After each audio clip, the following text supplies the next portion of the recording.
Shalom, salam sejahtera, sahabat jalan yang lurus. Selamat berjumpa kembali di channel ini. Saya berharap dan selalu berdoa semoga sahabat semua tetap dalam keadaan baik, dalam keadaan sehat, dan pastinya tetap di dalam perlindungan Tuhan. Saya juga mengucapkan banyak terima kasih kepada semua sahabat yang selalu setia untuk meluangkan waktu menonton video-video di channel ini dan juga terus mendukung perkembangan channel ini dengan mengklik tombol subscribe, like, komen, dan juga share kepada teman-teman yang lain supaya teman-teman yang lain juga boleh mendapatkan informasi seputar iman kekristenan. Kiranya Tuhan Yesus memberkati kita semua.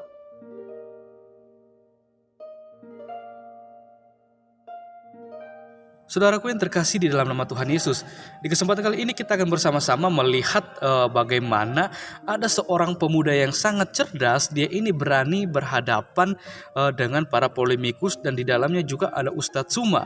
Kita akan melihat bagaimana seorang pemuda ini akan beradu argumentasi serta mematahkan setiap tuduhan-tuduhan liar yang dilontarkan oleh Ustadz Tsuma bersama dengan teman-teman polemikus yang karena mereka ini kerap kali selalu di dalam perdebatan atau diskusi membahas tentang Alkitab, sedangkan membahas tentang kitab suci mereka itu sangat minim atau kurang dan juga kadang mereka tidak mau untuk membahas hal itu. Kita akan melihat bagaimana keseruan debat dan bagaimana juga seorang pemuda cerdas ini akan mematahkan segala sesuatu yang dibawakan oleh Ustadz Tsuma dan para teman-teman polemikus. Selamat menyaksikan dan Tuhan Yesus memberkati. Kedua, perkataan Muslim itu ketika dia berkata, dia berdasarkan dengan firman Tuhannya. Apakah Yesus itu kemudian membantah firman Tuhan atau dia berkata-kata berdasarkan atas perintah Tuhan? Kalau dia berkata-kata atas perintah Tuhan berarti dia adalah Muslim. Dia bukan seorang yang kufur. Nah, tadi ketika saudara mengatakan Yesus itu tidak mengajarkan Muslim Islam, berarti Anda mengatakan dia mengajarkan ingkar. Tetapi faktanya pekerjaan Yesus, perkataan Yesus, semua ketundukan, semua berserah diri kepada Tuhannya, berarti dia adalah Muslim. Yang mengatakan Yesus itu bukan Muslim adalah Kristen. Contoh, dengan matinya Yesus di atas tiang salib, dia telah membatalkan hukum Taurat dan serta ketetapan yang ada dalam diri. Siapa yang mengajarkan itu? Ya kalian, teman-teman Kristen. Yesus tidak pernah mengatakan itu. Bahkan dia mengatakan dalam kitab Lukas, saudara, bahwa lebih mudah langit dan bumi ini lenyap daripada setitik dari hukum Taurat itu batal. Berarti dia adalah Muslim. Dia mendudukkan perkara perintah Tuhannya sebagai nomor wahid, bukan mendudukkan perkataan Paulus sebagai nomor wahid. Bukan. Kalau Paulus batal hukum Taurat itu dengan matinya Yesus di atas tiang salib. Tapi kalau Yesus lebih mudah langit dan bumi lenyap daripada membatalkan setitik dari hukum Taurat. Jadi jangankan kematiannya, langit dan bumi ini lenyap tidak bisa membatalkan. Lebih mudah langit ini dan bumi ini lenyap daripada satu titik dari hukum Taurat itu batal. Tapi kalau Kristen, dengan matinya anak Maria, hukum Taurat itu semuanya batal. Itu poin yang harus dicermati. Lalu kemudian saudara mengatakan Rasulullah SAW itu tidak mengajarkan kedamaian. Bung, kita bisa bayangkan, andai bukan ajaran Islam, ajaran baginda Rasulullah Muhammad SAW di dalam mengusir penjajah di negara ini, ya, kita bisa lihat bagaimana kacaunya kita dalam penekanan, dalam penjajahan, dalam penindasan, dalam segala hal yang menyeramkan dalam kehidupan kita sehari-hari. Islam kemudian datang, adakan persatuan memperjuangkan kedaulatan rakyat pribumi, merdeka kita, damai sejahtera kita sekarang. Dan tidak ada cerita kemudian Islam itu dengan tentara-tentaranya masuk ke Nusantara ini, Islam dengan tentara-tentaranya masuk ke Malaysia. Ya, tidak ada itu. Islam melakukan perlawanan sehingga yang kau bacakan itu adalah peperangan. Itu perang, Bung, yang Anda bacakan. Ya, silakan. Oke, terima kasih Bang Juma sudah memaparkan apa yang dia tahu. Sekarang untuk pihak Kristen untuk menanggapi ataupun memberikan narasi, silakan Bang Mojad atau Bang Malikil pertama kali. Iya, silakan Mojad duluan. Oke, saya duluan ya. Jadi langsung aja timernya bergabung. Izin. Jadi umat Bani Cocokmologi, mereka memang sangat suka mencocokmologi. Pertama, mereka mencocokkan Kidung Agung bahwa Mahmadim itu adalah Muhammad. Sekarang mereka mencocokmologi damai sejahtera atau Shalom adalah Islam. pertanyaan saya lagi nanti jadi PR, kenapa kalian tidak juga mencocok logi kata akbar dalam Alkitab yang artinya tikus besar? Itu kata itu jelas akbar, tidak ada cocokmologi di situ. Tetapi tidak kalian ambil. Oke, kembali ke tema. Yesus mengajarkan Islam. Ya, kita lihat ya. Di dalam Lukas 22 ayat 20, Yesus mengangkat cawan dan berkata, "Inilah darah perjanjianku, darah yang ditumpahkan untuk penebusan dosamu." Sejak kapan Islam mengajarkan penebusan oleh darah? Itu sangat tidak masuk akal ya. Matius 22 ayat 30, Markus 12 ayat 25, Yesus mengatakan berdoalah dalam namaku. Sejak kapan Islam berdoa dalam nama Yesus atau nama Isa? Itu lebih sangat tidak masuk akal lagi.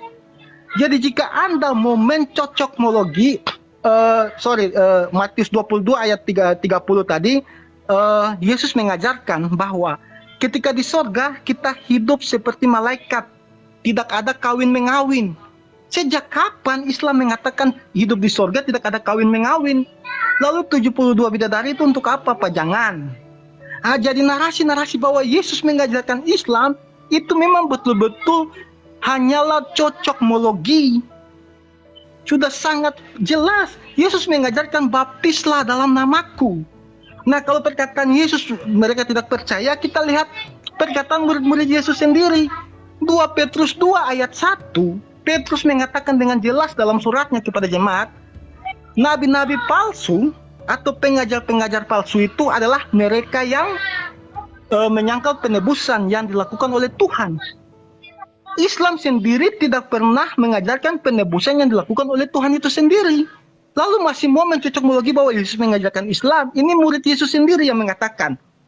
2 Petrus 3 ayat 15. Petrus mengatakan dengan jelas bahwa Paulus itu menulis dengan hikmat seperti hikmat yang Paulus juga dapatkan.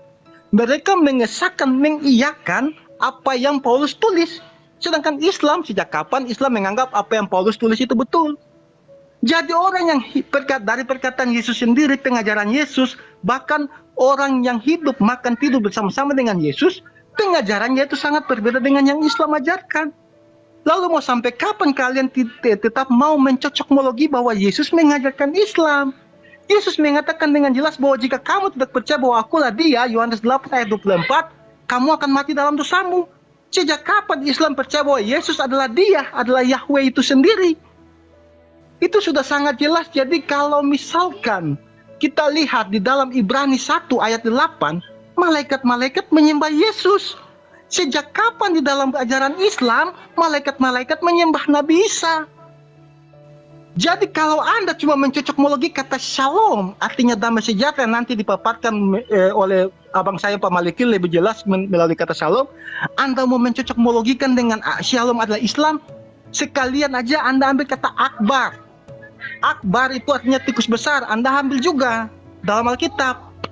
Jadi sudah terbantahkan bahwa apapun yang Nandar mau mencoba dan Pak Suma mengatakan bahwa Yesus mengajarkan Islam loh, hanya satu kata shalom. Sedangkan dari tadi ayat-ayat yang saya paparkan, pengajaran itu sangat berbeda. Sangat-sangat berbeda sekali. Mau kita tarik dari perjanjian lama, lebih-lebih hancur lagi. Jadi kita fokus ke Yesus saja. Yesus memberikan perintah baru dalam Yohanes 14 tadi. Tadi kan Pak Nandar mengutip Yohanes 14 ayat 27. Kenapa tidak baca ayat ke-26? Tetapi penghibur yaitu Roh Kudus yang akan diutus Bapa dalam namaku. Ingat, dalam namaku. Sejak kapan Islam atau Jibril mengatakan dia diutus oleh Isa? Oleh Yesus sejak kapan? Jadi tidak usahlah kalian berpolemik untuk mencoba mencocok logi. Karena dari ajaran, dari ini perbuatan apapun yang cara hidup di sorga, semuanya berbeda dengan ajaran Islam. Dan kalau murid-murid Yesus adalah Islam, mereka tuh membaptis. Sejak kapan Islam membaptis? Murid-murid Yesus mereka membaptis. Jadi sudah sangat jelas surat-surat dari Yohanes, dari Simon Petrus, dari Yudas pun ada di sini. Yudas yang bukannya itu, yang mati itu, semuanya sangat berbeda. Ya lanjut Pak. Ya habis Pak Muzan.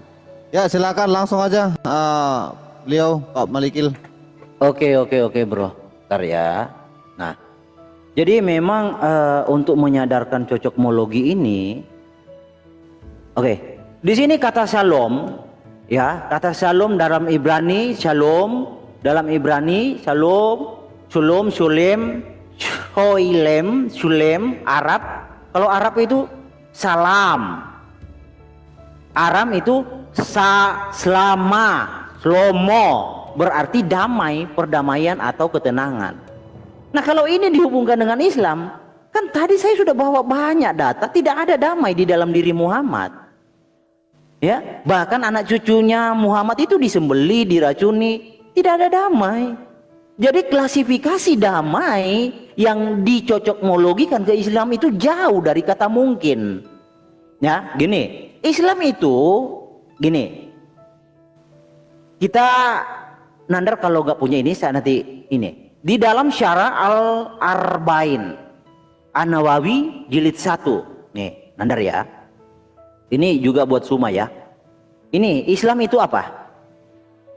Ada orang bertanya, seraya berkata, "Ya Muhammad, beritahukan aku tentang Islam."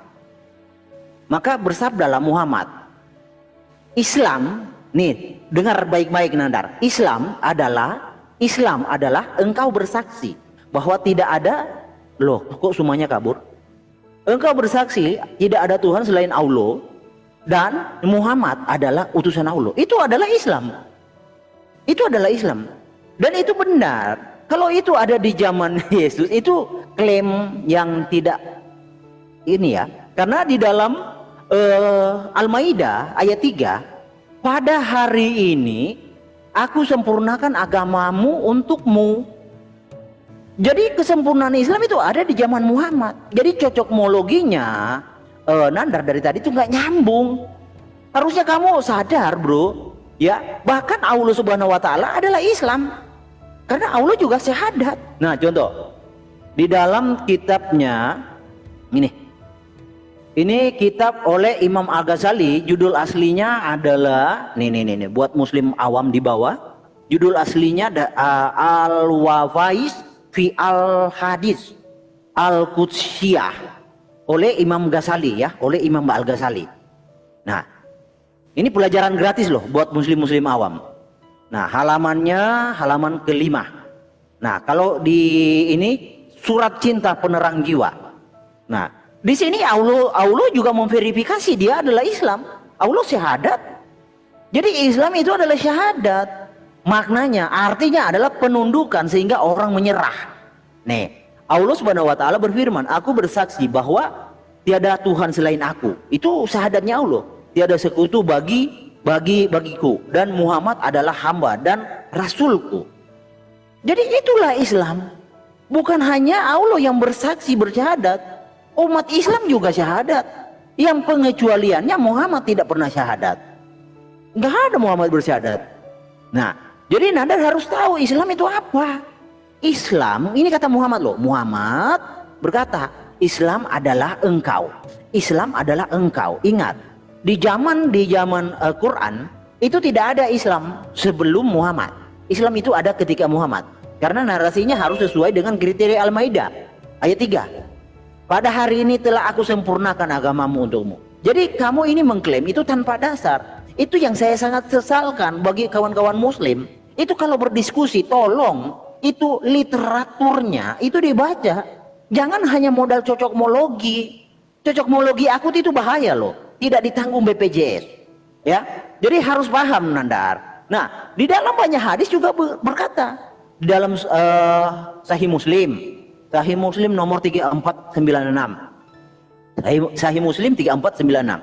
Nih. Muhammad pernah bersabda, "Wahai Abu Said, barang siapa ridho Allah sebagai robnya, Islam sebagai agamanya, dan Muhammad sebagai nabinya, maka ia pasti masuk surga." Jadi di dalam kekristenan, di dalam pengajaran Kristus nggak ada ajaran yang diselamatkan dengan organisasi. Tetapi di dalam kekristenan itu adalah juru selamat adalah Yesus itu. Yesus itu adalah Raja Damai, Sang Shalom, Shalom dia. Jadi percaya kepada Yesus, bukan percaya kepada organisasi. Dalam hal ini yang diajarkan oleh Allah, tidak ada agama diideologi selain Islam. Ya kan? Jadi kayak nyambung. Pemaksaan ini karena ketidakmampuan membaca literasi. Karena tidak ada, habis waktu. Waduh. Habis waktunya, Bos. Oke. Oke, mungkin langsung aja Bang Nandar. Silakan. Banyak kemana? Saya mau tanya. Cuma udah datang Ya, tuh. nggak apa-apa. Saya lawan berdua, kalian aja sanggup saya. Nggak Kalau apa-apa. Bang Juma lagi koneksi, ya nggak apa-apa saya. Gak, kalau Ya kalau temanya nggak ada ini. Bang Suma, Sebentar, aku diam. sebentar. Kalau nggak ada Bang Suma, Sebentar. aku diam. Iya, iya. Iya, udah. Ya, nggak apa-apa. Ada dia. Sekarang ada. saya mau bertanya. Ada. Gini loh teman-teman, jangan memahami sesuatu. Sebentar aku tanya dulu nih, Bang Ken, sebentar tuh. Bang Ken, di Apa mute tuh? dulu, di stop dulu. Saya mau tanya, Mojat kamu bisa Ibrani atau enggak sih? Kok tadi kamu mengatakan akbar adalah tikus itu dari mana? Tunjukkan dasarnya. Saya tanya nih, kamu bisa bahasa Ibrani atau tidak? Kalau tidak bisa, saya ajari kamu. Gratis. Saya buktikan Bisa, nanti. Udah Nah, nanti dulu, saya buktikan. bisa. Langsung aja Nandar. Oke, Nanti teman-teman nanti ya, inilah apologet Kristen ya. Kalau tulisannya ini ya, sebentar ya. Ini dari HP saya. Ya. Ini Alep Kaf Betres. Itu tulisannya ahbar. Kalau ada dages seperti ini nih ya. Nah, ini dages seperti ini baru dibaca akbar. Ya, ingat, penyebutan sama tapi arti bisa berbeda. Tidak ada akbar itu adalah tikus. Loh, lalu yang tikus apa evangelis? Nih saya kasih tahu ya. Tidak ada akbar itu adalah tikus. Kita lihat nih. Di dalam Google Translate ya. Nih. Yang ada itu adalah ain ya, bukan alef. Tadi yang di dalam handphone saya itu alef. Ini tulisannya dibacanya ahbar, bukan akbar. Lagi pula di dalam kapnya nggak ada dages. Dages itu apa evangelis? Tanya Bambang Nursena, Ibu Rita Wahyu, apa itu dages? Nih dages itu yang ada titik di tengah. Kalau ada titik di tengah, bacaannya tebal, akbar, ya. Tapi kalau tidak ada titik di sini, ini aja pakai ain, bukan pakai alef. Makanya artinya adalah tikus. Itu dibacanya bukan akbar, tapi ahbar. Beda coy, makanya belajar bahasa Ibrani. Jelas ya teman-teman ya, bahwa saya tegaskan tidak ada orang Kristen di dunia ini yang sanggup membantah argumentasi saya bahwa Yesus adalah beragama Islam. Dari tadi tidak pernah menyentuh apa yang saya kemukakan. Apalagi menghadapi Gurunda Juma. Wah, kalian sudah takut semua. Menghadapi evangelis yang paling cakep se-desa saya aja tidak ada yang mampu, saudara-saudara yang terkasih. Itulah ya. Ini ya oke ya. Tadi juga nih ya.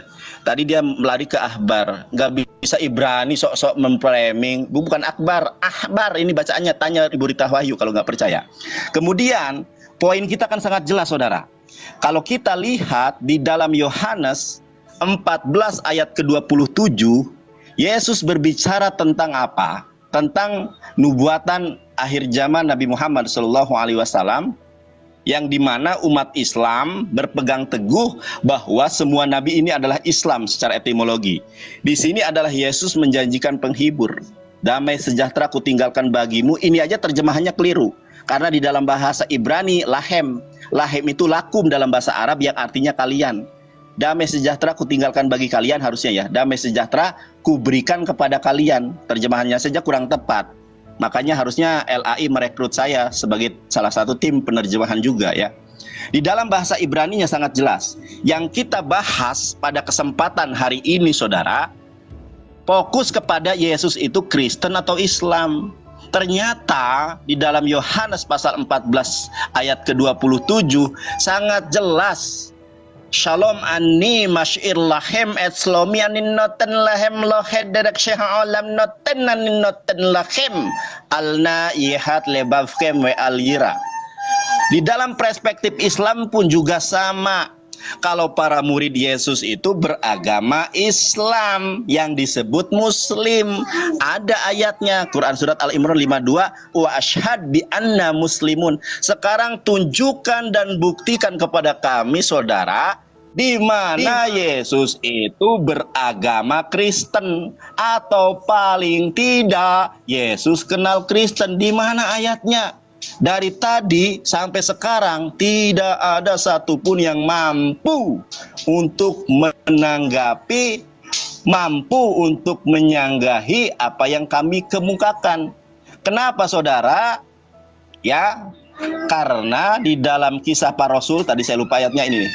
Kisah Para Rasul 11 ayat 26, ternyata Kristen ini dibuat oleh orang-orang kafir.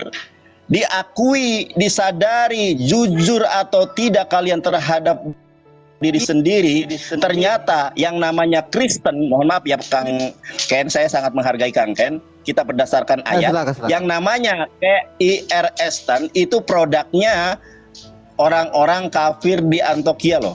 Anda sadari atau tidak? Lalu produk Yesus apa? Islam. Disadari atau tidak? Islam. Ya, makanya boleh kiranya saudara dijamah Tuhan, ditangkap, dipilih, dipulihkan menjadi pribadi yang terlahir baru di dalam kebenaran Islam. Banyak pribadi yang dipanggil Tuhan, tetapi sedikit sekali yang dipilih saudara. Silakan gurundaku, ustadku yang saya sayangi, Ustadz Juma, dilanjut. Oke, terima kasih Bang Nandar. Oke, cek suara saya kedengaran? Aman. Bagus, Suara saya Gurunda. kedengaran, Bang? Aman. Bagus, Oke, bagus, baik. bagus. Iya, iya. Jadi Al-Qur'an menerangkan begini, Saudara Herdi. Saya paus, suaranya hilang. Apakah di kalian ada suaranya? Nggak ada, Bang. Oke, saya restart. 1, 2. Oke, udah ada. Mulai. Siap, Bang. bagus, Gurunda. Cek. Bagus, sudah ada, Gurunda. Oke, silakan. Oke. Pak Juma. Iya.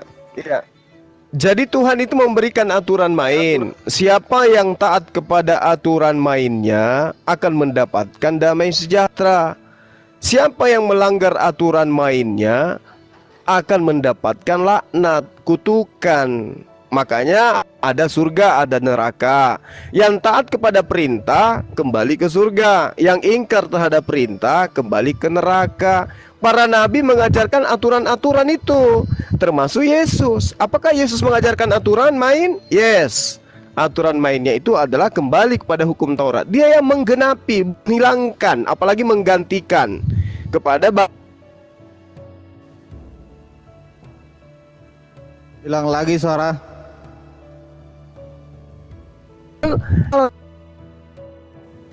Hilang lagi suara, saya pause. fal yu'min wa man sya'a fal yakfur. Barang siapa yang mau taat kepada perintah-perintah dan aturan itu silakan. Barang siapa yang mau kufur terhadap perintah itu silakan juga. Tetapi ingat, ada konsekuensi yang harus dipertanggungjawabkan. Pola kehidupan. Lalu kemudian kalau Anda mengatakan damai sejahtera, bagaimana Anda mengatakan damai sejahtera kalau Anda ingkari semua perintah-perintah Tuhan? Anda malah lari kepada perintah manusia. Yesus datang apakah untuk membatalkan perintah-perintah Tuhan? Tidak. Dia datang agar kepada semua murid-muridnya mentaati apa yang ada di dalam perintah Tuhan. Yesus dia mengerjakan pekerjaan yang diajarkan. Makananku adalah melakukan pekerjaan yang diperintahkan oleh Bapa untuk aku lakukan. Muslim dia, Bung. Aku tidak berkata-kata dari diriku sendiri. Apa yang aku katakan adalah apa yang diperintahkan untuk aku katakan dan aku sampaikan. Dia Muslim, Bung. Sementara Kristen itu adalah pola yang kemudian ditanamkan kepada pengikutnya untuk tidak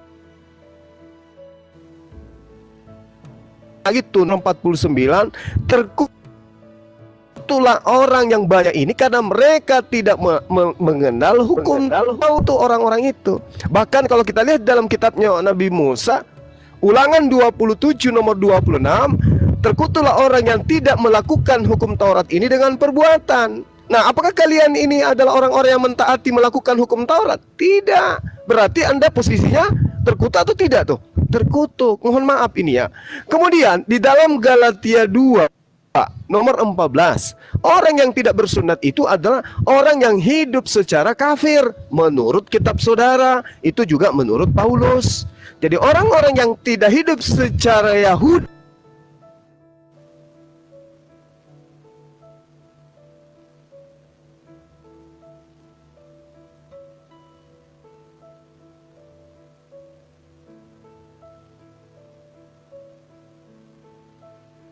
Hilang lagi suaranya, Guys. Saya pause. Udah, suara hilang Gurunda. Ya, saya paus ya. Kewajibanmu terhadap dia dengan senantiasa berpegang pada segala ketetapannya, peraturannya, dan perintahnya. Ya, itu jelas. Kita harus tunduk kepada aturan mainnya, ketetapannya, peraturannya, dan perintahnya. Itu adalah kewajiban agar kita kemudian mengasihi Tuhan dan Tuhan mengasihi kita. Di dalam Yosua 1 nomor 7 itu juga diterangkan harus kemudian tunduk kepada perintah Tuhan yang ada di dalam kitabnya orang-orang Yahudi. Menurut hitungan orang Yahudi, Yosua 1 nomor 7 harus taat mengasihi Tuhan dengan jalan apa? Melaksanakan segala ketetapan Tuhan yang ada di dalam kitabnya orang Yahudi yang difirmankan kepada para nabi. Kemudian 1 Raja-Raja 2 nomor 3, lakukanlah, ini perintah.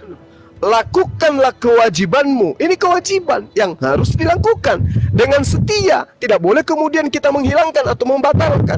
Lakukanlah kewajibanmu dengan setia terhadap Tuhan Allahmu, dengan hidup menurut jalan yang ditunjukkannya, dan dengan tetap mengikuti segala ketetapannya, perintahnya, peraturannya, dan ketentuannya, seperti yang tertulis dalam hukum Musa, supaya engkau beruntung di dalam segala yang kau lakukan, di dalam segala yang kau tuju. Artinya bahwa jika orang itu taat pada ketetapan, perintah, peraturan, ketentuannya Tuhan, maka dia akan mendapatkan damai sejahtera. Tapi orang yang melanggar semua ketetapan, ketentuan Tuhan dengan alasan Yesus tameng dialih bukan damai sejahtera, maka Yesus tidak mungkin mengajarkan sesuatu yang bukan damai sejahtera. Yesus pasti mengajarkan damai sejahtera. Karena Yesus mengajarkan damai sejahtera, maka dia mengajarkan shalom. Shalom itu adalah Islam.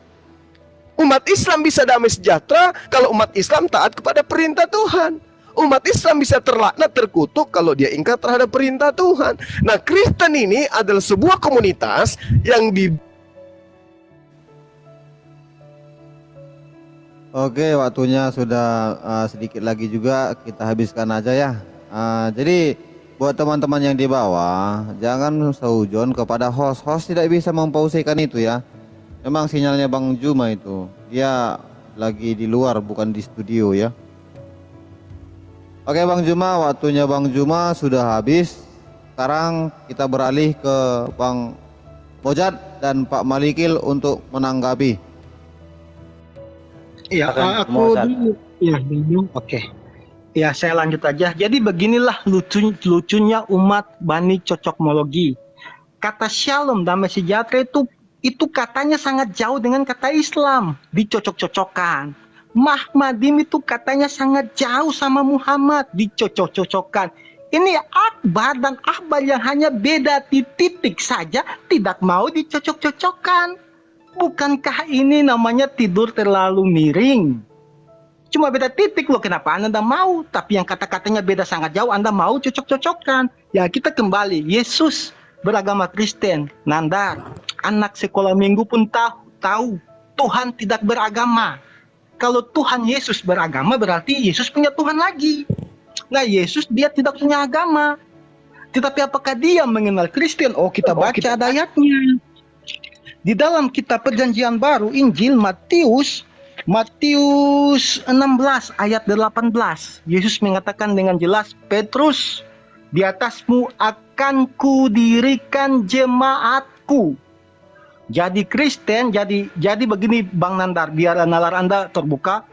Entah nanti mau kita dipanggil Kristen ke, dipanggil Kristian ke, dipanggil Mossad ganteng ke, yang namanya kita mengikuti ajaran yang murid-murid Yesus ajarkan, kita pasti disebut adalah pengikut Yesus, Kristen. Sudah sangat jelas.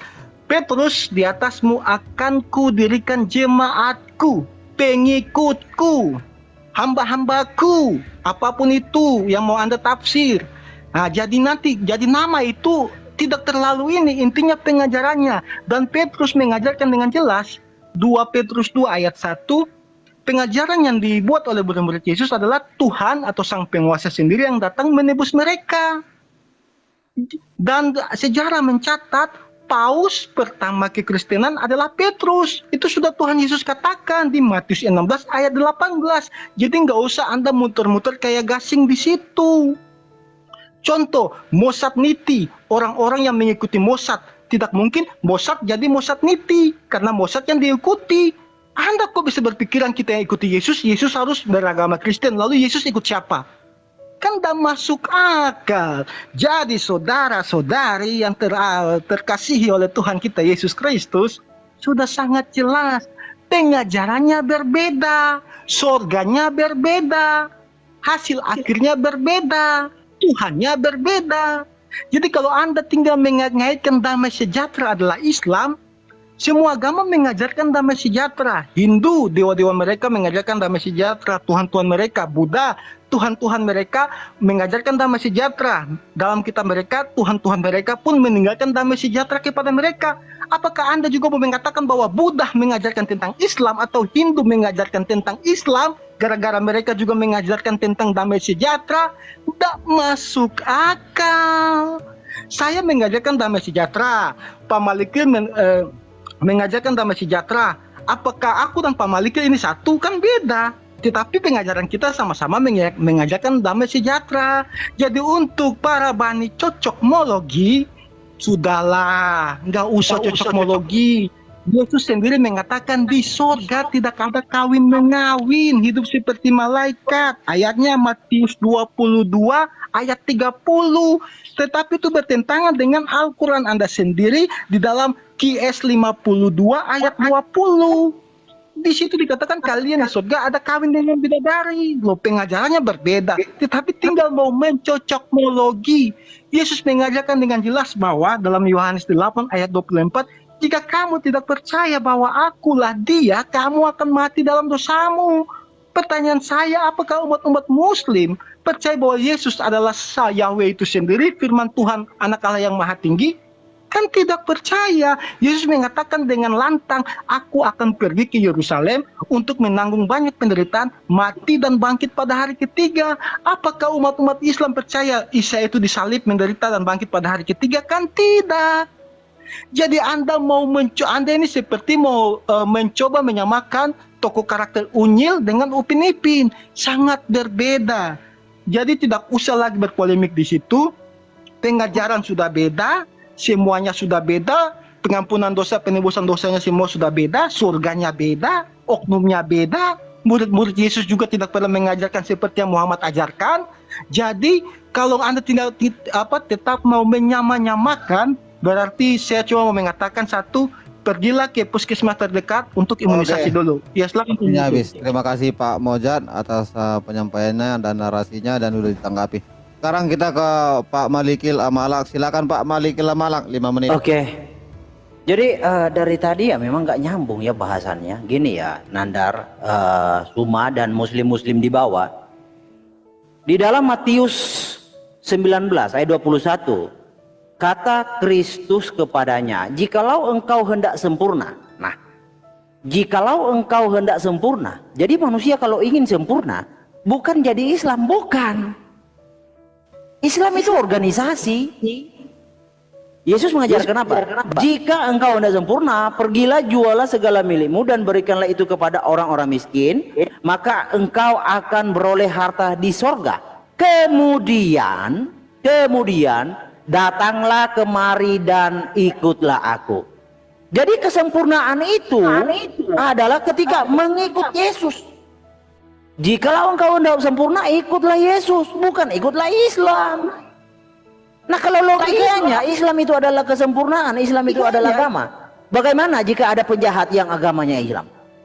Ya konsekuensi logisnya masuk surga. Ya karena jaminan keselamatan adalah label organisasi.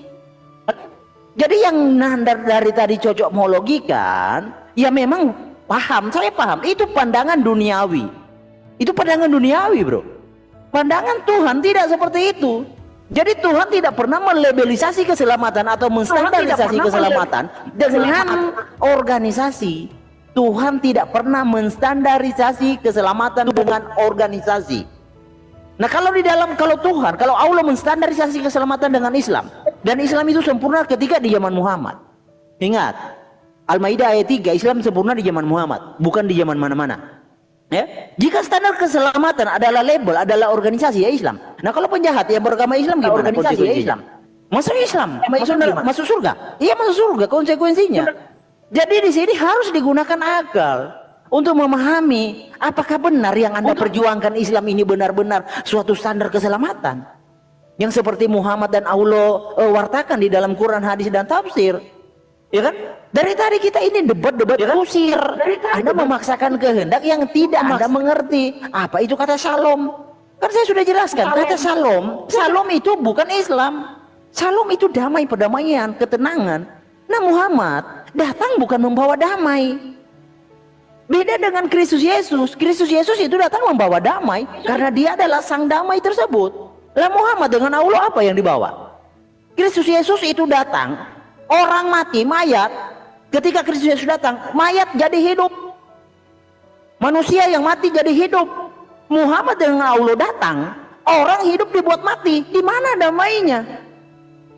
Itu coba gunakan akal.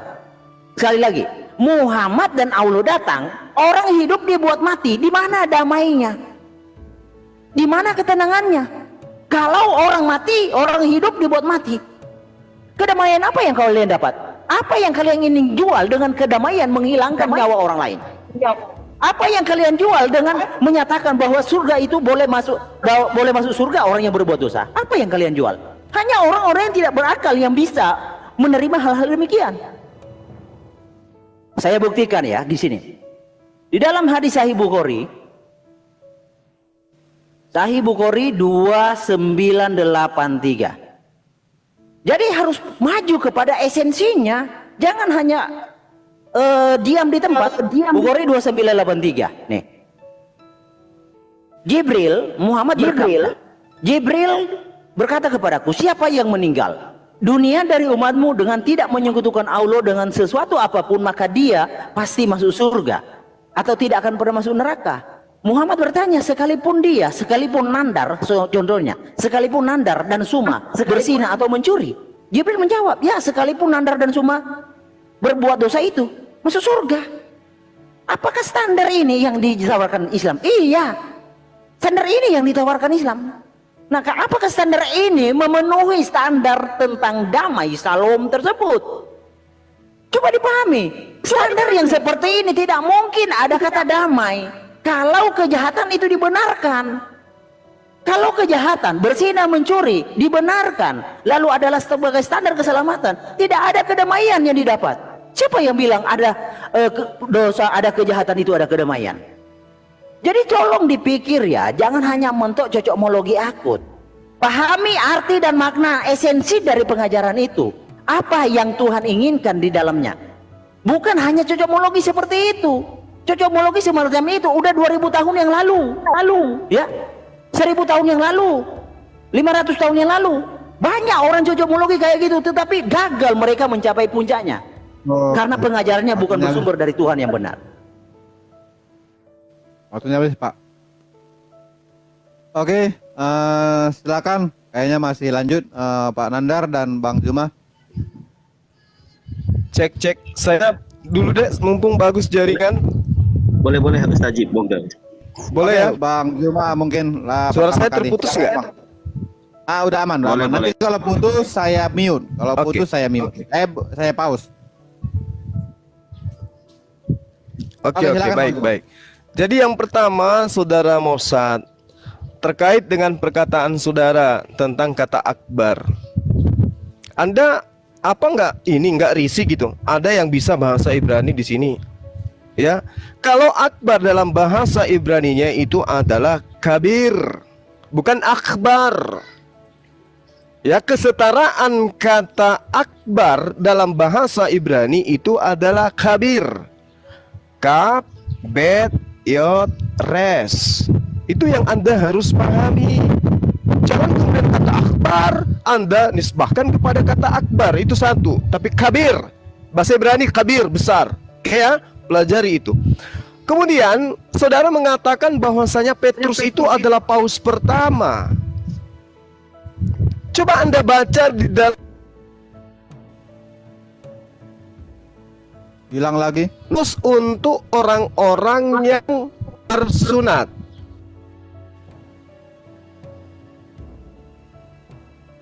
Hilang lagi.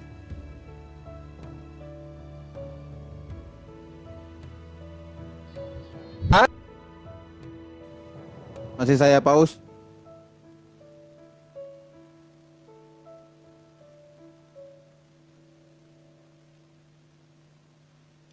Ya, saya pause. Nomor 5, nomor 6.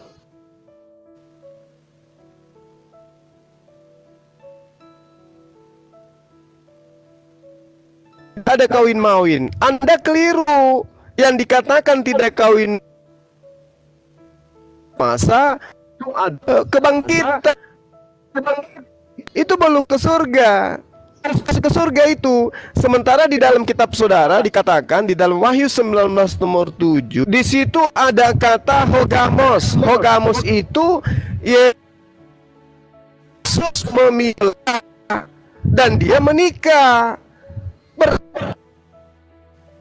Jangankan ikutnya, Yesus sendiri diceritakan dalam kitab Wahyu itu menikah, memiliki mempelai wanita, hogamos. Ya, itu di surga. Yang Anda ceritakan kebangkitan itu bukan surga. Jadi manusia itu bangkit bukan di surga. Dia di padang mahsyar dulu. Belum masuk surga atau neraka belum. Dihisab dulu dia, diadili dulu. Makanya dikatakan di dalam akan berbuat. Di saat kemudian ada hisab namanya. Dikasih orang catatan-catatan kehidupannya tentang di dunia tadinya.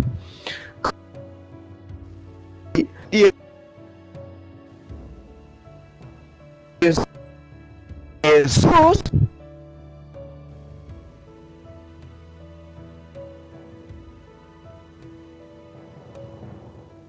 nggak mungkin kalau Anda mengatakan sudah menjalankan semua ketetapan Tuhan, ketentuan Tuhan. Aku tidak Ya, situ. beginilah guys, masih keadaannya di sinyal di sana.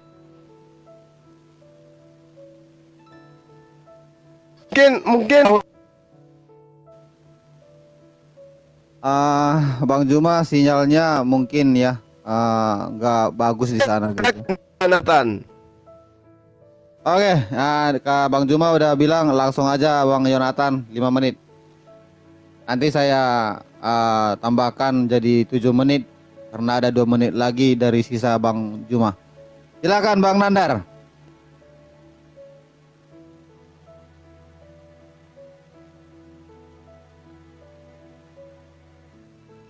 Suaranya terputus-putus.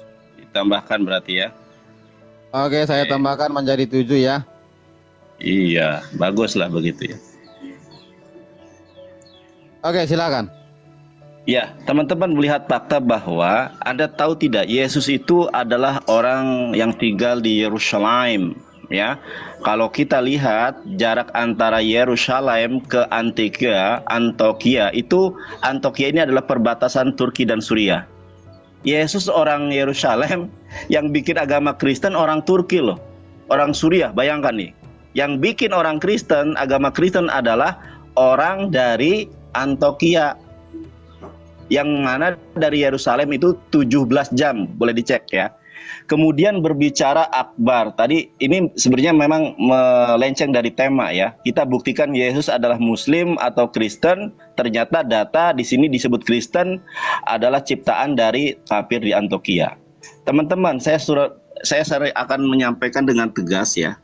Coba tanya Ibu Rita Wahyu, pengajar Hebrew di Indonesia yang ahli Ibrani.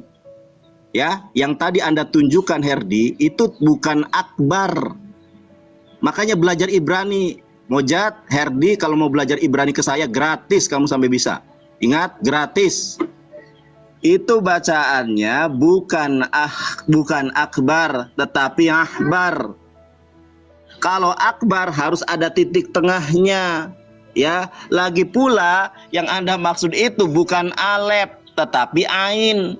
A I U A. Jadi dibacanya ahbar, bukan ahbar, bukan. Nah, itulah ya. Coba Anda tanya Ibu Rita Wahyu, tadi Anda buka website Ibu Rita Wahyu ya. Coba tanya. Kalau Ibu Rita Wahyu jujur pasti akan sependapat dengan saya. Ingat, saya belajar Ibrani sudah 2,5 tahun loh. Ya. Nah, kita lihat saudara-saudari yang terkasih. Pemaparan yang sudah tadi saya sampaikan jelas bahwa Yesus itu adalah orang Islam. Tadi Herdi sudah mengakui bahwa Islam itu bermakna berserah diri, saudara, atau penyerahan total terhadap Allah Subhanahu wa taala. Sebagaimana definisi Islam, Islam yang berarti adalah aslama, ya, berserah diri kepada Allah Subhanahu wa taala. Pertanyaannya, apakah Yesus berserah diri kepada Allah? Kita lihat di dalam Yohanes 5 ayat 30. Lihat nih saudara ya. Aku tidak dapat berbuat apa-apa dari diriku sendiri. Nah, dari sini saja sudah jelas bahwa Yesus itu adalah la haula wala quwata illa billah, bahwa dia tidak mempunyai kekuatan, segala daya dan upaya yang dilakukan oleh Yesus karena ada punya Tuhan dia, dan dia berserah diri, ya, yang bermakna beliau ini adalah seorang Muslim, bukan Kristen. Itu poinnya saudara. Kemudian tadi Mojat mengatakan Yesus pengorbanan darah lain sebagainya. Kita lihat ayat 27-nya saudara. Sesudah itu ia mengambil cawan, mengucap syukur, lalu memberikannya kepada mereka dan berkata, minumlah kamu semua dari cawan ini. Isi cawan ini darah atau anggur? Coba kita lihat, ya. Sebab inilah darahku, darah perjanjian yang ditumpahkan bagi banyak orang untuk mengampunkan dosa. Kita lihat ayat 29-nya. Akan tetapi aku berkata kepadamu, mulai dari sekarang aku tidak akan minum lagi hasil pokok anggur ini sampai pada hari aku meminumnya. Ternyata yang diminum oleh Yesus dan para murid itu anggur kolesom, bukan darah, saudara. Nah, kenapa Yesus mengatakan darah? Yesus itu mengajar segala sesuatu dengan perumpamaan. Itu pun banyak yang tidak dimengerti oleh Bani Israel. Tapi sekali lagi ya, yang kita bahas di sini adalah pembuktian apa sih agama yang Yesus anut itu. Nah, kita lihat sebentar ya. Saya ada di HP nih. Tenang, waktu masih 2 menit lebih. Di dalam Yohanes 4 ayat ke-27, kamu menyembah apa yang tidak kamu kenal, kami menyembah apa yang kami kenal. Subjek jamak saudara, dan ini perkataan Yesus. Ternyata Yesus punya sesembahan. Nah, Yesus juga adalah ciptaan. Saya tunjukkan original teksnya kepada kalian ya. Kenapa kalian menyembah ciptaan sementara Yesus itu adalah makhluk Islam, ciptaan Tuhan? Nah, masih ada waktu banyak. Tenang, saudara. Ya, ini Yesus adalah makhluk. Ini yang berkata adalah kitab saudara. Makanya pelajari original teks. Saya baca ke saudara ya. Kaito angelotes en laodikia ecclesias graponta delegei ho amen ho martus ho pistos kai aletinos he arketes ketiusios tauteo. Ini Yesus ciptaan. Oh, itu original teks standar. Kami kan bisanya bahasa Indonesia. Baik, masih ada waktu bahasa Indonesia ya.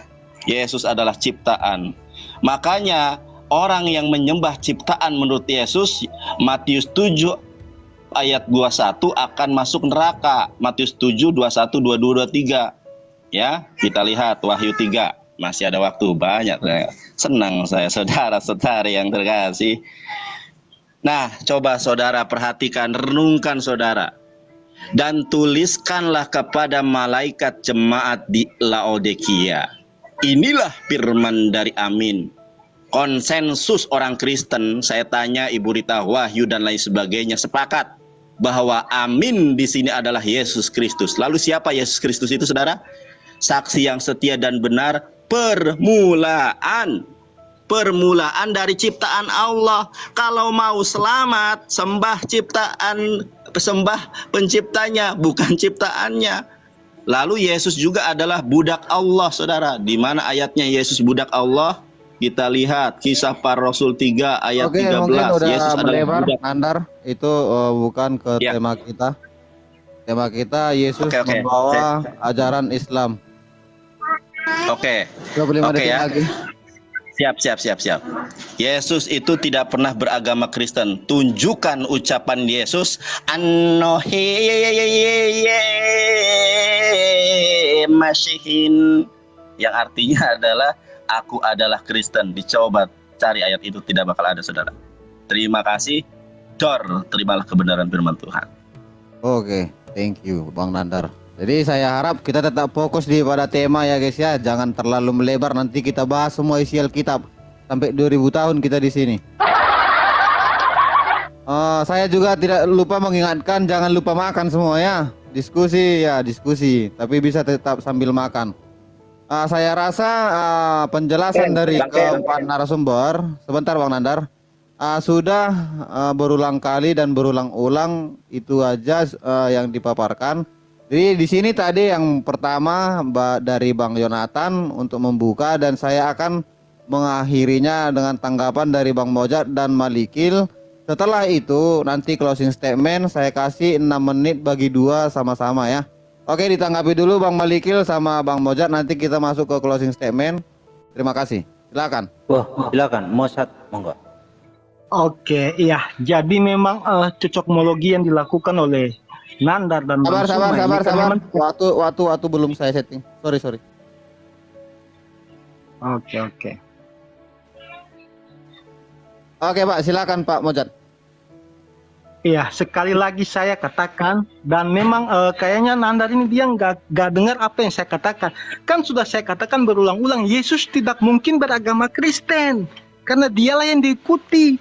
Kalau dia beragama Kristen berarti ada juga yang Yesus ikuti. Tetapi si Nandar ini tinggal, mana Yesus beragama Kristen loh. Nalar Anda di mana Nandar? Kristen artinya pengikut Yesus Kristus. Kita yang mengikuti Yesus. Mana mungkin Yesus Kristen dia mengikuti siapa? Sudah saya katakan berulang kali, dan di Matius 16 ayat 20 sudah sangat jelas Yesus mengatakan, Petrus, di atasmu akan kudirikan jemaatku. Jadi entah nanti jemaat yang Petrus bangun itu sudah saya katakan, mau namanya Kristen ke, mau namanya Kristian ke, mau Sat Ganteng ke, Ustadz Malikil ke, apapun namanya, pengejaran yang mengikuti apa yang murid-murid Yesus ajarkan, itulah yang seperti Yesus katakan di Matius 16 ayat 20, jemaatku, dan alam maut tidak dapat menguasai mereka. Jadi mana mungkin Yesus sendiri mengatakan dia telah menyuruh Petrus membangun jemaatnya sendiri, dia tidak mengenal jemaatnya, kan tidak masuk akal. Yesus pun berkata dalam Alkitab begini, adapun domba-domba lain yang bukan dari golongan ini yang harus aku tuntun juga, dan aku akan menjadikan mereka satu kawanan. Jadi memang Yesus sudah membuatkan pengabaran Injil mulai dari Yerusalem akan tersebar di seluruh dunia. Makanya Yesus mengatakan dengan jelas ketika dia mau naik ke surga, pergilah, jadikanlah semua bangsa muridku dan baptislah. Jadi kita yang dibaptis ini adalah apa? Murid-murid Yesus, jemaat-jemaat Yesus yang Yesus katakan kepada Petrus untuk dibangun. Dan alam maut tidak akan menguasai kami. Karena apa? Kenapa alam maut tidak dapat menguasai kami? Yesus mengatakan dengan jelas, akulah jalan, kebenaran, dan hidup. Barang siapa percaya kepadaku, dia tidak akan mati. Dia akan mendapati hidup yang kekal. Nah, jadi sudah sangat jelas bahwa kata shalom tadi yang Bang Nandar mencoba mencocoklogikan itu sangat tidak masuk akal. Karena jika Anda mau mencocoklogikan kata damai itu tadi sudah saya katakan, berarti Hindu mengajarkan damai juga. Apakah Hindu mengajarkan tentang Islam? Buddha mengajarkan damai juga. Apakah Buddha juga mengajarkan tentang Islam? Kan tidak. Jadi Anda itu jangan hanya ambil satu kata. Aduh, ini kayaknya nanti tidak lama lagi nanti Nandar Oke, jangan ke personal. Ya, nanti ada lagi cocokmologi lain yang mencoba diambil hanya dari penggalan kata. Padahal kita bisa lihat dengan jelas bahwa pengajarannya berbeda, surga berbeda, Tuhannya berbeda, apa perintah-perintahnya berbeda. Jika Yesus membawakan Islam, dengan jelas Yesus mengatakan baptislah. Yesus mengajarkan tadi Matius, Anda ambil tentang perjamuan kudus, Lah memang itu kan darah perjanjian, itu anggur sebagai simbol, dan itu telah dikatakan Tuhan dalam Sakaria 9 ayat 11. Bukan baru dikatakan oleh Yesus.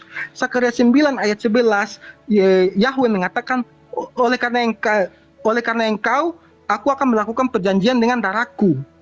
Jadi itu sudah kata darah, itu perjanjian darah, itu pengajaran tentang penebusan oleh darah itu sudah dikatakan bahkan dari Taurat. Dari Musa sudah mengajarkan penebusan dosa melalui darah. Kita bisa lihat di ayat-ayat perjanjian lama, seperti Imamat 4 ayat 32, Kejadian 20 ayat 24, Imamat 5 ayat 12. Nah, jadi dari konsep pengajarannya sudah berbeda. Jadi tidak mungkin dari konsep yang sudah berbeda langit dan bumi ini, Anda mau mencoba menyamakan hanya dengan satu kata, yaitu kata damai. Itu sangat tidak masuk akal. Nah, itu ya Bang Nandar. Ya, aku sudah bingung lagi nih mau ngomong apa, soalnya Nandar ini dia tinggal mau mencoba bolak-balik di kata damai itu, padahal sudah kita katakan dengan jelas dari tadi, dari pengajaran, dari sorga, dari segala-galanya itu Kristen sama Islam ini berbeda langit dan bumi. Masa Anda tinggal mau murid-murid Yesus Islam, murid-murid Yesus membaptis, apakah Islam mengajarkan membaptis? Murid-murid Yesus mengajarkan penebusan yang dilakukan oleh Tuhan. Tadi saya ada kasih contoh ayat 2 Petrus 2 ayat 1, itu murid Yesus sendiri. Islam kan tidak mengajarkan tentang itu. Mana mungkin mereka yang Islam mengajarkan hal-hal yang di luar oleh keimanan Islam. Itu berarti Tuhan tidak konsisten, atau Tuhan pelin-pelan. Hari Senin Tuhan ngomong A, hari Selasa Tuhan ngomong B. Ya, jadi itu aja dari saya, Bang. Terima kasih. Silakan dilanjut abang saya, Pak Malikil. Silakan. Oke, terima kasih Pak Mojat. Saya harap masih stay, nanti habis ini masih ada closing ya. Silakan Pak Malikil. Jadi Nandar memang pembahasan nih dari awal sudah nggak nyambung, pemaksaan cocokmologi yang tanpa dasar. Ya, jadi kalau Islam dipaksakan itu adalah suatu bentuk agama yang menganut damai, itu sesuatu yang bertentangan dengan literasi, dengan literatur-literatur. Islam itu adalah aslama, yaitu orang-orang yang menyerah. Islam itu adalah kumpulan orang-orang yang menyerah, dipaksa tunduk, dipaksa ditaklukkan. Kan saya sudah bawa ayatnya, hadisnya. Nih, di dalam, saya ulang ya, hadis Bukhari 4741. Saya ulangi, dicatat. Buat muslim yang awam juga di bawah dicatat. Ya, ini kuliah gratis ini. Bagaimana engkau memerangi manusia padahal Muhammad telah bersabda, Muhammad bersabda, aku diperintahkan untuk memerangi manusia hingga mereka mengucapkan syahadat. Barang siapa mengucapkan syahadat, berarti ia telah menjaga darah dan jiwanya. Jadi orang yang sudah syahadat itu menjaga darah dan jiwanya. Jadi yang tidak syahadat itu disembelih atau diusir. Nah, orang yang menyerah itulah yang disebut Islam, Aslam. Jadi Nandar di sini sedang menawarkan suatu organisasi yang katanya damai, tetapi tidak ada di zamannya, di etimologi ketika dia terjadi tidak ada kedamaian. Ya, contoh. Jadi apa yang kamu mau tawarkan? Contoh di dalam hadis Sahih Muslim, saya tidak mungkin akan percaya bahwa Islam itu adalah agama damai. Kenapa? Karena setan juga beragama Islam. Di dalam Sahih Muslim 50:35, Islam juga adalah agama setan. Di sini Aisyah berkata, aku merasa cemburu kepada Muhammad. Beliau datang dan aku melihat beliau lakukan. Beliau bertanya, kenapa wahai Aisyah? Aisyah menjawab, orang sepertiku mengapa tidak mencemburui orang seperti Tuan? Muhammad menjawab, apakah setanmu mendatangimu? Aisyah bertanya, wahai Rasul, apakah ada setan menyertaiku? Beliau menjawab, ya. Aisyah bertanya, juga menyertai semua manusia? Muhammad menjawab, iya. Jadi ada setan semua menyertai semua manusia. Aisyah bertanya lagi, menyertai Tuhan juga, maksudnya Muhammad? Muhammad menjawab, iya. Hanya saja rohku menolongku mengalahkan setan hingga setan masuk Islam. Jadi bagaimana Anda mau menawarkan ke saya bahwa Islam itu adalah agama yang damai, sedangkan setan juga agamanya Islam? Gimana Nandar? Anda mau kamu mau suruh saya gabung dengan setan? Mana ada setan damai? Mana ada setan itu shalom, damai sejahtera? Nggak ada. Setan nggak ada damai-damainya, bro. Setan itu huru hara, sifatnya huru hara. Jadi jangan pernah Anda menawarkan agama yang dianut oleh setan juga kepada saya. Jadi, oke, lanjut. Nah, saya kan sudah jelaskan di awal ke kamu, Nandar. Coba perbanyak literasi ya. Di dalam Al-Arba'in ya. Al-Arba'in ya, di sini buku jilid 1 dijelaskan oleh Muhammad. Islam itu apa? Dijelaskan. Itu penting literasi supaya Anda ketika mendakwakan iman Anda tidak kontradiksi. Tapi kalau Anda tidak tahu literasi, lalu Anda mendakwakan iman Anda, takutnya apa yang Anda ucapkan itu kontradiksi dengan apa yang tertulis. Nah, Muhammad kan berkata tegas, Islam adalah engkau bersaksi bahwa tidak ada syahadat. Jadi bersaksi Allah dan Muhammad. Islam itu, ciri-ciri Islam itu orang yang syahadat. Bahkan Allah juga Islam, Allah juga syahadat. Allah Subhanahu wa taala, kan saya sudah buktikan dari tadi. Allah juga Islam, dia bersyahadat. Allah SWT berfirman, aku bersaksi bahwa tiada Tuhan selain aku dan tiada sekutu bagiku, dan Muhammad adalah hamba dan rasulku, dan Muhammad adalah hamba dan rasulku. Allah juga bersyahadat. Muhammad apa pernah bersyahadat? Enggak pernah. Jadi yang Allahnya sebenarnya siapa ini? Allah Subhanahu wa taala atau Muhammad? Masakan Allah bisa bersyahadat, Muhammad tidak bersyahadat? Sedangkan syarat seorang adalah Islam adalah syahadat. Bagaimana mungkin kawan-kawan muslim itu menarasikan Islam itu adalah agama-agama yang damai seperti tadi, sedangkan di satu sisi Islam juga dianut adalah agama setan. Setan juga agamanya Islam, bahkan jin-jin agamanya Islam. Bagaimana kalian bisa menarasikan itu jadi damai, sedangkan di dalamnya ada setan, ada jin-jin? Mana ada sifat setan damai? Mana ada sifat jin itu damai? Nggak ada. Jadi sifat setan dan jin itu damai hanya ada di dalam pengajaran Islam. Di dalam pengajaran agama lain nggak ada setan dan jin itu membawa damai. Habis, Pak Malikil. Terima kasih buat Pak Malikil sudah menanggapi itu tadi segmen terakhir dari tema. Sekarang saya akan membawa untuk kita closing statement ya. Saya rasa juga kalian pun masih ada juga hal-hal lain yang harus dikerjakan. Saya harap juga seperti itu. Pak Yonatan, maukah pertama kali untuk closing atau dari Kristen duluan? Saya kasih 6 menit bagi 2. Opening dari pihak Islam harusnya opening Islam yang terakhir, closing statement Islam dari Pak Malikil sama Pak Mojar silakan untuk closing statement. Waktunya 6 menit bagi 2 ya Pak. Silakan, Mosad. Kalau bisa mau dihabiskan nggak apa-apa. Ya, aku pakai sedikit aja, 1-2 menit aja Pak. Sisa Pak Malikil biar lebih mantap. Bentar Pak, aku lagi buka ayat nih bentar-bentar. Biar aku bacakan ayatnya. Closingnya damai ya guys ya. Iya, closing ini closing Pak. Ya, paham.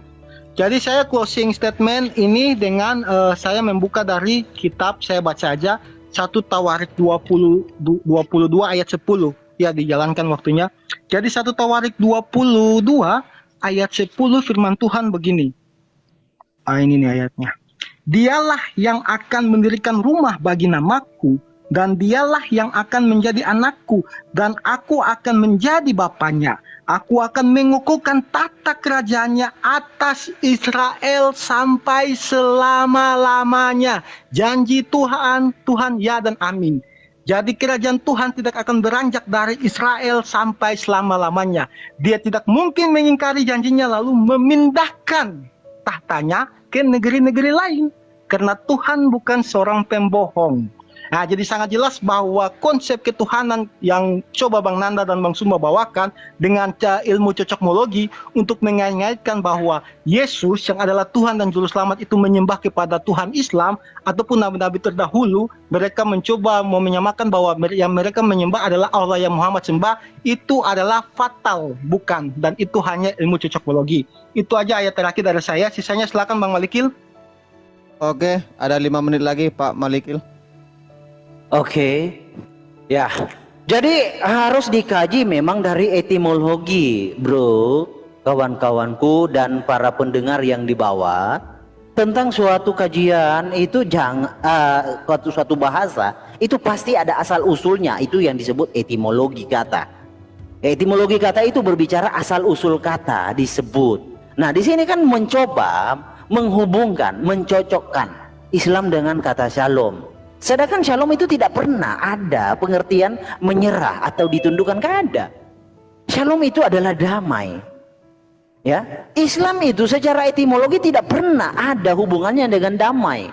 Di mana Islam itu bisa diartikan secara etimologi adalah damai? Kagak ada. Pada etimologinya, pada Islam itu, pada peristiwa Islamnya itu hadir, tidak ada damai yang terjadi, huru hara yang terjadi, orang hidup dibuat mati, itu bukan damai. Ya, itu adalah huru hara, itu adalah kerusuhan. Ingat ketika Muhammad di dalam hadis Sahih Bukhari 2769, ketika mendatangi Khaybar, dia berkata Allahu Akbar, hancurlah Khaybar. Itu bukti bahwa Islam itu bukanlah agama yang damai, shalom itu bukan. Islam itu adalah agama yang memperkarakan sesuatu, yang menundukkan sesuatu. Islam itu adalah agama invasi, menginvasi orang-orang supaya orang itu tunduk. Kalau tidak tunduk, harta dan jiwanya itu terabaikan. Kalau tunduk barulah. Nah itu, jadi Islam itu murni adalah agama yang menganut pemaksaan. Lakum dinukum waliyadin itu adalah hal-hal yang remeh-temeh itu dijelaskan. Itu terjadi sebelum Muhammad ada.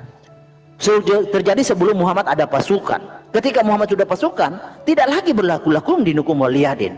Potonglah, penggallah tangannya, batang lehernya. Lalu mengapa di Indonesia, kan pertanyaannya nanti, mengapa di Indonesia tidak terjadi demikian? Karena di Indonesia adalah hukum negara, hukum Pancasila, bukan hukum Islam. Kalau hukum Islam terjadi di Indonesia, diterapkan di Indonesia, kita sudah agak ada, sudah musnah bangsa ini.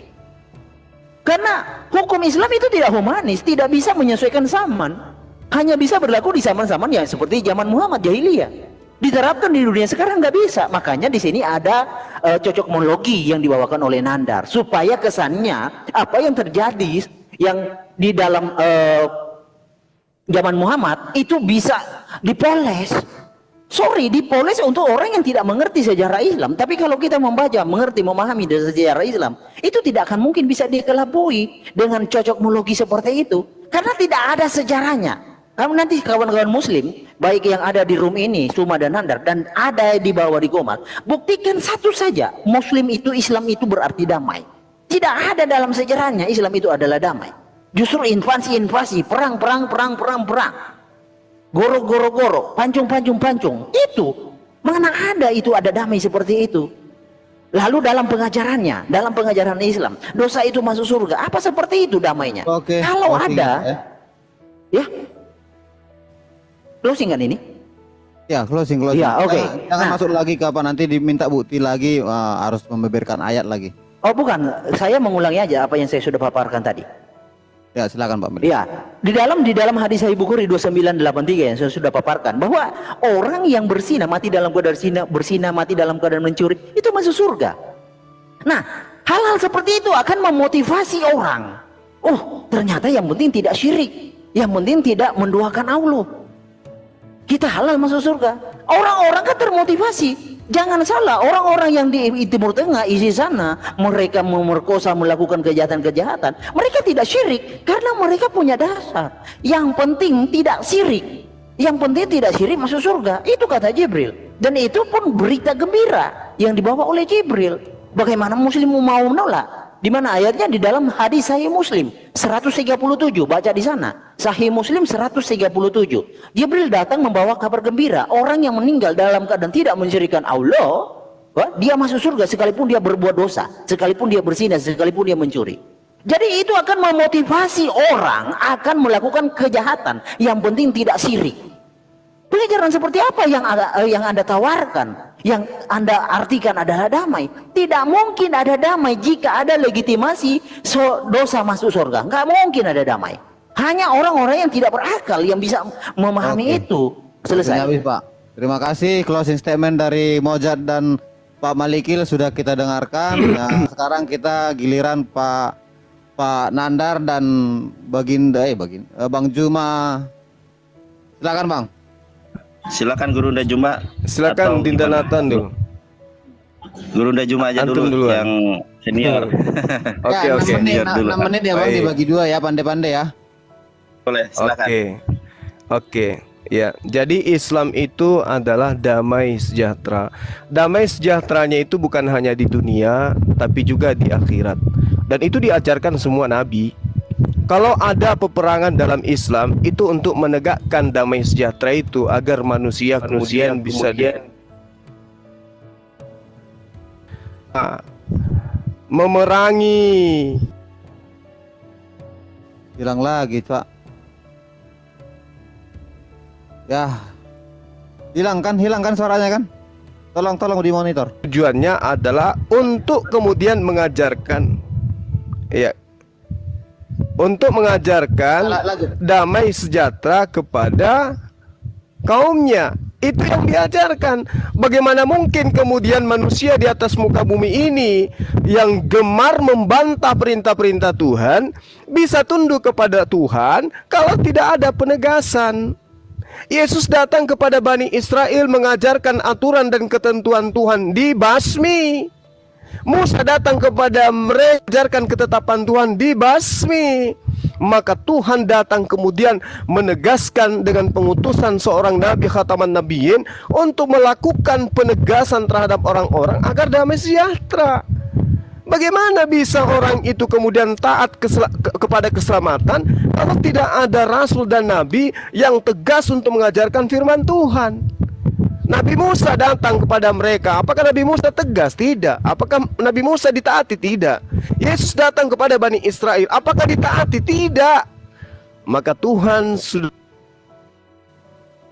datang Hilang lagi. aturan-aturan mainnya kepada manusia. Ya. Jadi ketika kemudian dikatakan damai sejahtera itu adalah penekanan terhadap perintah-perintah Tuhan kepada seluruh umat manusia agar manusia itu taat kepada perintah Tuhannya. Perintah Tuhan ini ketika ditaatin kemudian maka manusia akan mendapatkan damai sejahtera. Yang saya khawatirkan adalah ketika kemudian orang menjadi Kristen di mana ajaran itu tidak pernah diajarkan oleh Yesus, ternyata orang Tuhankan Yesus di dalam kitabnya teman-teman Kristen justru diusir dan dianggap sebagai pelaku kejahatan. Pelaku kejahatan itu di mana tempatnya? Di dalam Hilang lagi, guys. 13 nomor 50, kembalinya ke dalam apakah. Siapa yang jahat menurut Yesus? Mereka yang menyebut Yesus dengan panggilan Tuhan, dan itu adalah Kristen. Yesus mengajarkan menjadi Hilang lagi. di seorang berterima kepada Tuhan pencipta langit dan bumi. Hidup kekal itu adalah mereka mengenal Engkau satu-satunya Tuhan yang benar. Satu-satunya Tuhan yang benar yang diperintahkan disembah oleh Yesus adalah yang di langit.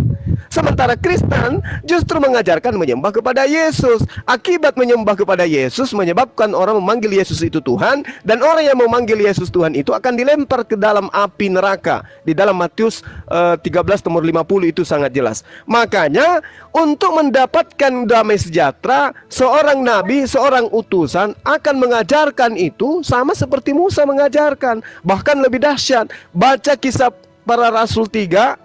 Ya, di situ Anda akan mendapatkan nomor 22 sampai nomor 23. Seorang nabi yang sama seperti Musa, barang siapa yang tidak mendengarkan nabi itu, dia akan dibasmi. Apa itu dibasmi? Dimatikan, itu perintah. Silakan Dinda Jonathan. 3 menit lagi, kurang. Terima kasih ya. Baiklah, terima kasih. Waktunya berjalan langsung ya. Begini teman-teman ya, tadi Mojat dan teman-teman Kristen menyatakan ada di dalam Islam menjanjikan bidadari. Di dalam Kristen juga Yesus menjanjikan bidadari, saudara. Ini dalam bahasa Inggrisnya di dalam King James Bible 2016, dan di dalam bahasa Yunaninya juga. Ya, ternyata di sini Yesus menjanjikan bidadari. Ya, di sini tertulisnya gunaika, istri. Nah, silakan lihat, ternyata di dalam terjemahan dirobah ayat itu, dihilangkan. Dan setiap orang yang karena namaku meninggalkan rumahnya, bapak dan ibunya atau anaknya atau ladangnya, dihilangkan kata istri. Sementara Yesus menjanjikan 100 bidadari. Tek. Sedangkan di dalam original teksnya ada tuh gunaika. Oke, kita ke etimologi. Tadi sejarahnya tidak ada Islam itu damai. Secara etimologi, saudara, Islam, yang namanya Islam itu berasal dari kata shalom, asyalmu, berarti damai dan kedamaian. Kita lihat Yohanes 14 ayat ke-27, apa yang Yesus katakan. damai sejahtera ku tinggalkan bagimu. Apakah definisi Islam hanya damai? Ternyata sejahtera juga definisi Islam, saudara ya. Ini bahasa Arabnya, dalil-dalil Al-Qurannya Oke, banyak. langsung ke closing, nggak usah buka Nah. lagi data. Oke, kita lihat juga ya, di dalam Al-Islam itu artinya salam, yang berarti adalah damai sejahtera. Dan kita lihat saudara, di dalam bahasa Ibraninya juga sudah saya sampaikan ya. Di dalam bahasa Ibraninya tadi, di ayat ke-27, ini, Shalom ani masyir lahem, ku tinggalkan Islam. Et slomi ani noten lahem, ku berikan Islam, tidak memberikan Kristen. Dan satu hal ya, dari debat closing opening sampai sekarang closing, teman-teman Kristen tidak mampu membantah bahwa Kristen itu adalah sebuah agama yang didirikan oleh orang-orang kafir yang berada di Antioquia. Terima kasih Oke, banyak. jangan disimpulkan. Masih ada waktu ya, banyak ya, sorry ya. Ya, jangan Ternyata disimpulkan, agama Bang. Kristen, ya, ternyata Kristen itu didirikan oleh orang Antioquia, perbatasan Turki dan Suriah ya, kalau kita lihat. Sedangkan Islam itulah yang diwasiatkan oleh Yesus. Anda mau membantah apapun sangat jelas. Kisah para Rasul 11 ayat 26, di Antioquia lah mereka disebut sebagai Kristen. Terimalah kebenaran saudara. Tek tek tek tek tek tek. Terima kasih banyak Bang Ken. Itu saja dari saya. Oke, terima kasih. Jadi udah sama-sama kita mendengarkan ya. Saya harap Bang Yonatan, Mojad, Pak Malikil, Pak Juma, yuk say hello yuk. Oke. Salam-salaman. Habis Sama ini kita- Bang Ken, aku kita kan di bekerja sini mau lagi. mandi ya. Oke bro, Bang thank Ken. you ya. Saya terima kasih Bang. salam-salaman. Tapi Terima kasih, Bang Nandar. sebelum ini kepada Mojad dan Maliki atau Herdi, saya membuka room kelas buat kalian berdua belajar bahasa Ibrani biar debatnya enak nanti pakai original Wah, text mantap gratis itu, loh ya. mantap. Tanpa dipungut bayaran sepeser pun. Kamu belajar Ibrani. Aku bisa, sama saya. aku bisa lah Nandar ya. Boleh Bang Ken, boleh ya. gratis. Ini gratis Nanti ya. kalau debat itu enak gitu pakai Ibrani, Ya. pakai Yunani, ya. Begitu. Gurunda monitor. Ya, halo Oke, Dinda. Maaf halo. ini jaringan. Ya, terima kasih ya. Sorry teman-teman semua atas Terima kasih, ketidaknyamanan Bunda. jaringan saya. Ya, makasih Dinda, Oke. makasih. Oke, Terima Gurunda kasih, terima Gurunda. kasih Ibu ya guys. Yo, Nandar, ntar malam gimana bro? Kenapa? Ntar malam gimana? Kamu punya topik Udah, apa? jangan Cari topik. Herdi, Gini, jangan gini. Herdi, Cari topik jangan yang kamu nervous dong, kuasai. biasa aja, Bukan, jangan bukan. nervous. Bukan, gini. Cari topik yang kamu kuasai, bukan topik cocokmologi. Iya ya udah. Boleh, Intinya kita kan mengedukasi. Ya intinya kan kita mengedukasi. Ya, Nanti mengedukasi. Emang selanjutnya- topik apa yang Saudara Herdi kuasai? Yang saya tahu kita lawan Google ini. Bukan Herdi yang kita lawan. Yang ada kuasai apa rupanya? Oke. Aku ada yang nggak bisa lupa dari Bang Zuma ini. Dia pernah Yang mengatakan Anda kuasai begini. apa rupanya? Saudara Herdi Yang apa? mati lampu, hilang data. yang saya kasih lihat itu Tidak. verifikasi Kalau oleh mati saya. lampu selesai Saudara Herdi. Bukan. Saya boleh tidak. Enggak Her. Apakah Anda gini kawan? Lucu bentar dulu. Anda itu. Gini Saudara Herdi. Loh. Umat Islam itu paham Al-Quran, membacanya saya paham. memverifikasi Anda perkataan saya membahas dengan sesuatu adanya. yang Anda tidak paham. Makanya saya kasih Oke, lihat oke. data. Lucu. Kan begitu. Oke, saya harap tenang. Begitu. Ini hanya apa ya? Iya, saya tahu Anda memperlihatkan data Google. Saya tahu Anda memperlihatkan data Google, tapi keakuratan data itu sejauh mana Anda tahu? Ya mungkin nanti itu kita bisa bahas kali ya. Itu menarik juga Ya. sih. Apa yang sedang Belajar dong. Nanti aja. Nanti kita kalau bahas gitu. dulu itu ya tentang data-data yang akurat, data-data yang sering kali dibilang orang daif, tidak benar gitu ya. Maunya kita bahas itu sekali ya guys ya. Betul. Ya, Ini gini loh, dia- Bang dia Ken. bilang Kalau itu Gurunda trik Juma, orang.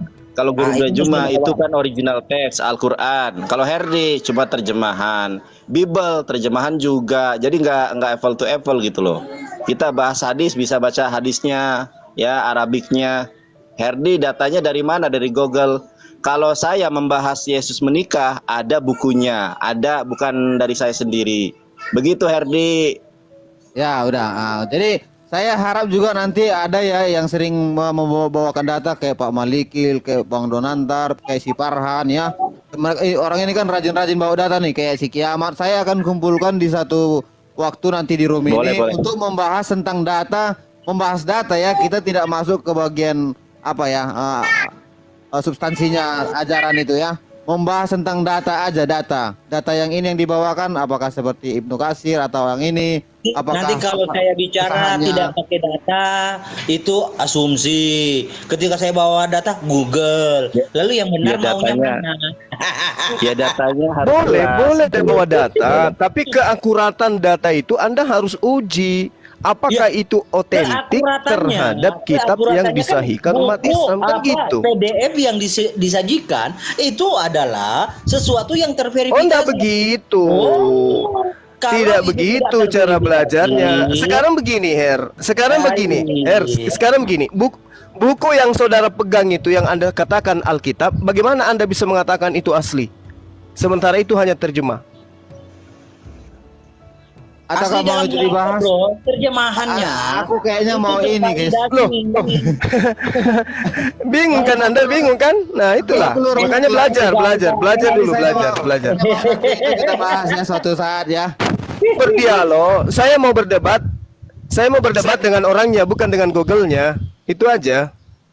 Kak, saya juga bisa ikut gaya Suma, hanya modal suara, tidak kasih data bisa. Tapi orang di luar Ya nggak apa-apa, Her. Nggak apa-apa, Her. Anda menyebutkan hadis Bukhari, Anda bacakan hadisnya. Jangan sajikan Google supaya kita tahu bahwa ilmu Anda itu bersanad. Sanadnya ke Google, kawan-kawan. Lama tadi saya Kamu ditertawakan umat Islam. Ditertawakan umat Islam.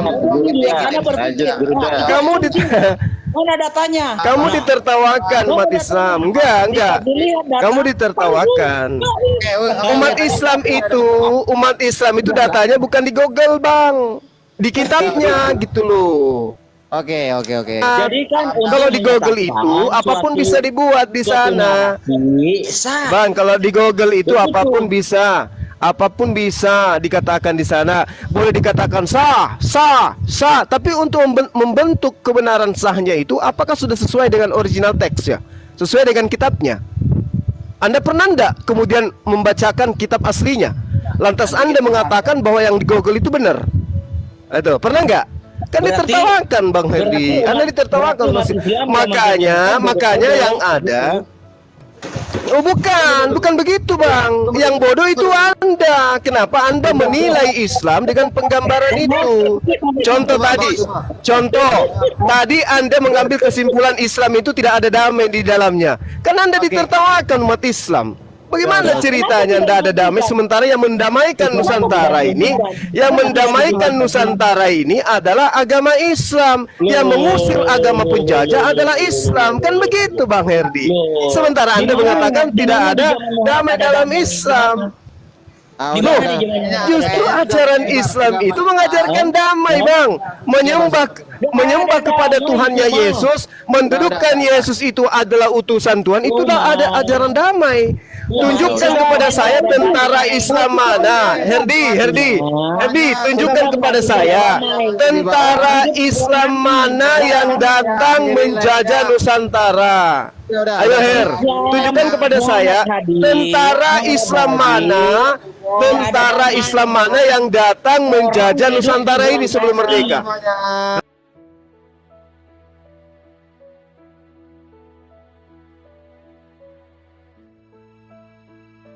Kristus, yaitu Kristen. Orang-orang Kristen dikejar dan dibunuh. Ya, benar. Dan dibunuh. Nah, kemudian pada akhirnya dia itu bertobat dan tidak membunuh lagi orang Kristen karena Yesus langsung yang menyampaikan kepada dia, bertemu kepada dia, menampakkan diri kepada dia. Akhirnya dia mengalami kebutaan. Iya, betul. Dia mengalami kebutaan. Ya. Tetapi Yesus berkata, pergilah seseorang di kota itu, di dalam kota itu, bertemulah seseorang yang bernama Ananias. Ananias pun ketakutan ketika disampaikan oleh Yesus melalui penglihatan. Karena kenapa Ananias ketakutan? Karena tahu Paulus ini sangat kejam. Saudaraku yang terkasih di dalam nama Tuhan Yesus, kita bersama-sama telah menyaksikan bagaimana keberlangsungan serta keseruan diskusi atau debat antara seorang pemuda Kristen atau apologet Kristen melawan dengan teman-teman para polemikus yang di dalamnya ada Ustadz Suma. Dan kita juga bisa melihat bagaimana dengan luar biasanya seorang pemuda Kristen ini, dia bisa mematahkan setiap tuduhan-tuduhan liar dari teman-teman polemikus dan juga Ustadz Suma.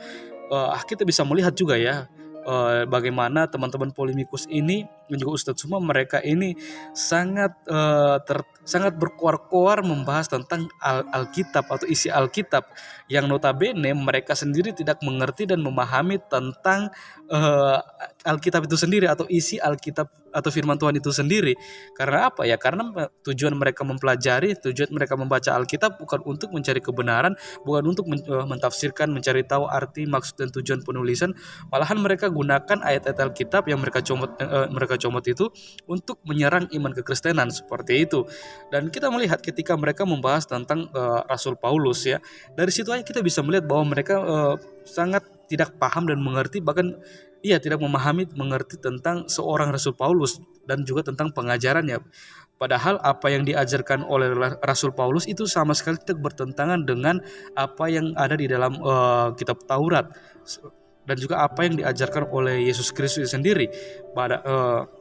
Padahal apa yang diajarkan oleh Rasul Paulus itu semuanya itu mengenai tentang karya keselamatan yang telah disediakan oleh Allah melalui kematian Yesus Kristus di kayu salib. Yang hal inilah yang seharusnya diketahui oleh teman-teman para polemikus ya.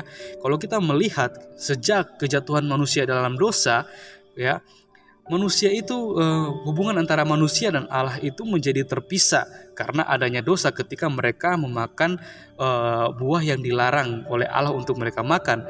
Akan tetapi karena kasihnya Allah mencari manusia serta bagaimana Allah juga menyembelih seekor binatang, kulit binatang itu dipakai untuk sebagai pakaian mereka dan darahnya itu sebagai kurban penghapus dosa. Dan hal itulah yang terus dilakukan oleh para nabi, di mana ketika mereka melakukan kesalahan, mereka melakukan dosa, mereka harus menyembelih kambing atau domba yang tidak bercacat untuk mereka persembahkan sebagai korban penghapus dosa seperti itu. Akan tetapi Allah terus berjanji kepada para nabi bahwa suatu saat nanti akan ada pengganti, di mana manusia tidak akan lagi mengorbankan seekor binatang, tapi akan ada pengganti dari semuanya itu, yang dimana dia merupakan suatu korban yang akhir, korban yang paling sempurna, yang dimana korban paling sempurna itu yang akan menghapus setiap dosa-dosa manusia, memperbaiki hubungan antara Allah dengan manusia ketika kita percaya kepadanya.